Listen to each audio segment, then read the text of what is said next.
बघा, दोनदा तर आम्ही फसलो. 14ला त्यांनीच युती तोडली होती. खडसे साहेबांनी प्रेस कॉन्फरन्स घेऊन सांगितलं तो सगळा कसा वेळ होता आणि काय नक्की त्यांना करायला लावलं, कोणी फोन केला, वरिष्ठांनी फोन केला, इकडच्या लोकांनी फोन केला. हे सगळं जरी होतं तरी किती वेळा फसायचं.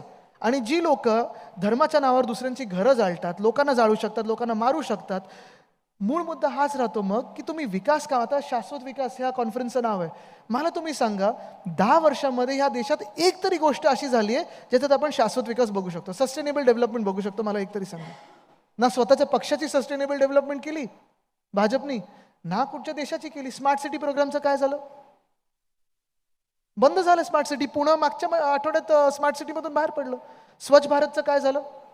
डिमॉनिटायझेशनचं काय झालं? जीएसटीचं काय झालं? आधारचं काय झालं?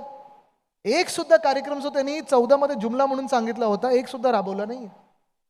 आणि मग अशा परिस्थितीमध्ये जी भाजपा देशाला संपवायला निघालेली आहे, महाराष्ट्राला संपवायला निघाली आहे, महाराष्ट्र द्वेष्टे आहेत, जी भाजपा महाराजांच्या पुतळ्यात गैरव्यवहार करू शकते आणि एखाद्या अशा व्यक्तीला देऊ शकते ज्याला काही एक्सपिरियन्सच नाही आहे, अशा भाजपबरोबर कसं आम्ही जाऊ शकतो?